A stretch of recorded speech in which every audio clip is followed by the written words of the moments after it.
I just got the new Rode NT1 5th generation. It's a studio microphone, a studio condenser microphone. Let's unpack it and build it together.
I just put it together here. As you can see here, I have the pop filter, I have the shock mount, and here I have the microphone put together on one of my stands here.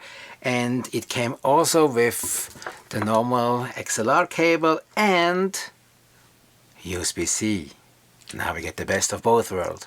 And let's not forget a little dust bag here. Anyway, I think we should test it out. What do you think? I switch now over to the Rode's NT1 5th generation. I'm approximately 1 foot away, but because I'm using this for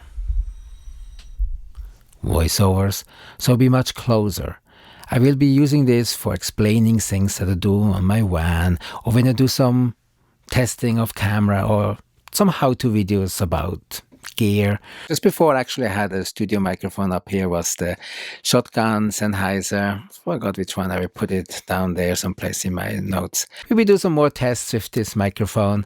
Maybe do some singing. Yodel, yodel, yodel, yodel, yodel, yodel, yodel. I'm not really yodel. I'm just doing this when I go hiking. Anyway, stay tuned for more. Subscribe, hit the like button, and bye for now.